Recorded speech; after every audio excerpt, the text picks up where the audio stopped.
سومین صفت مسلمانی واقعی هست که از فحش و ناسزا بد گفتن به دور هست، اجتناب میکنه. ابن مسعود حدیث از رسول گرامی اسلام صلی الله علیه و سلم روایت کرده، میگه سباب المسلم فسوق، دشنام دادن به مسلمان فسق است. لیس المؤمن بالطعان ولا باللعان ولا الفاحش ولا البذیء. مسلمان طعنه دهنده نمی باشه، مسلمان فحش گوینده نمی باشه، مسلمان دشنام دهنده نمی باشه.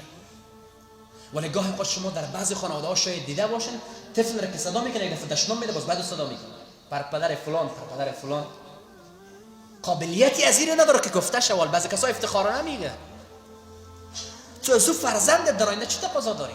رسول الله میگه مؤمن ایتو نیست، مؤمن جور دیگه می باشه، طور دیگه می باشه، قسم دیگه می باشه. لیس المؤمن بالطعان، مؤمن طعنه دهنده نیست، کس را طعنه نمیده، لعنت گوینده نیست، لعنت به فلان لعنت به فلان. آیا خبر دارین اسلام ما دینی هست که اجازه نمیده که با یک کافر مشخص زنده لعنت بگویید؟ دقیق شده؟ اسلام ما اجازه نمیده که به یک کافر مشخص، یک کافر هست مشخص تو بگی لعنت بالای فلان در حالی که زنده هست، اجازه نداره. چه برسه به اینکه ما در کامنت نوشته کنیم لعنت بالای فلان لعنت بالای فلان لعنت بالای فلان. یک گروهی از ظالمان را اگر کس لعنت میکنه مشکل نداره، لعنت به ظالمان، لعنت به دزدان، لعنت به خائنین، هیچ مشکل نداره. اما مشخص کافر را اجازه نداره. اسلام دینی است که پاک هست، استوار هست، ثابت هست، شفاف هست، زلال هست، روشن هست، روشنگر هست. از کدورت، از بدی، از سیاهی، از تاریکی، از چیزا را نمیپذیره. حتی رسول ما صلی الله علیه و سلم میفرماید، حدیث را بخاری روایت کرده، زنده ها را خو نگو چیز، مرده ها را اجازه نداده. لا تسبوا الاموات فانهم قد افضوا الى ما قدموا. مرده ها را دشنام ندن.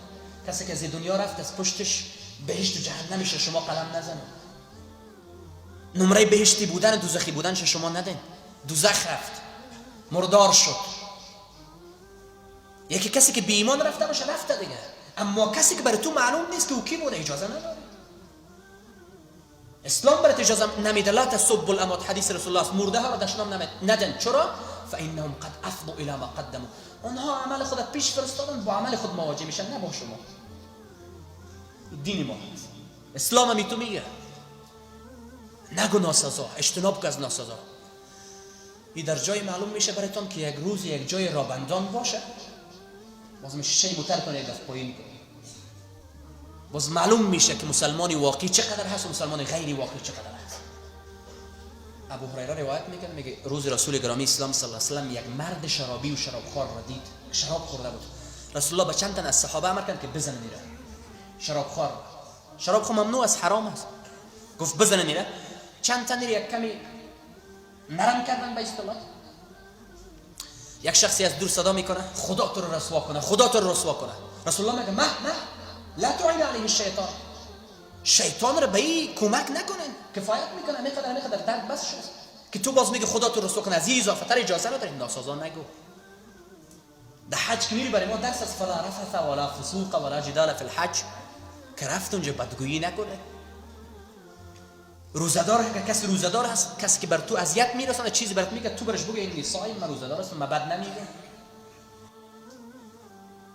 بین توسط زبان خود مردم را شکار کنه، قلبشان شکار کنه، در قلبشان جای بگیره تا اون نفر مقابل با تو خیانت نکنه. جامعه ما آری از خیانت و بدی و زشتی و دشنام چیزا باشه. این خوب باشه. خیرست یک جای اگر موتر ما تو پس موند، کمی پس ما خود را عقب بکشم، نفس یک ذره کنترل بکنم، خیرست یک کسی دیگر پیش شود. ناسازا نگوییمش. روز پیامبر یک جای نشستگی است، یک بادیه‌نشین صحرانشین نزد پیامبر میاد، میگه چند مال به من بده. ای محمد، می تو با بی‌ادبی برای کم مال بده؟ گفت بگیر. خب دقیق متوجه باش، پیامبر است، ما امتش هستیم. گفت بگیر. مال برش داد. گفت آیا ما به تو خوبی کردم؟ گفت نه هیچ خوبی نکردی، اصلا خوبی نکردی.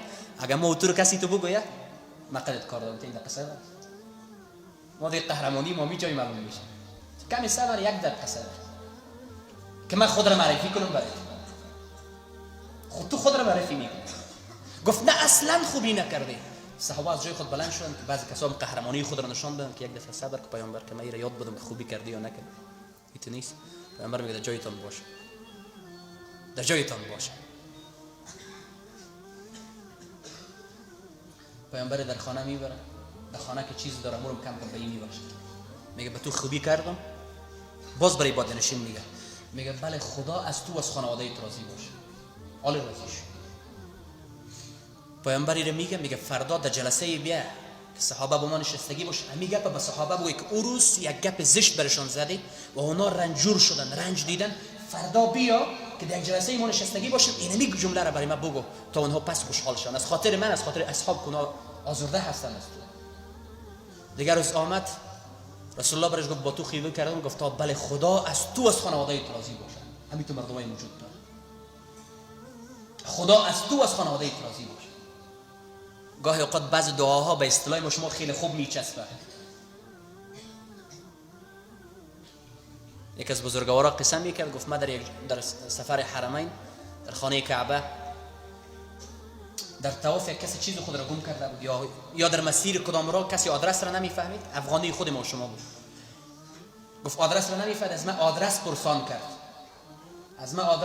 من آدرس برش دادم، گفت خیلی خوشحال شد، گفت زه حجون دی په نصیب سه، حج ها نصیبت بود و هر سال حج میره اون نفر، حجون دی په نصیب سه. این جمله از 3 کلمه اضافه نیست، از عمق قلب سر من شگرفت.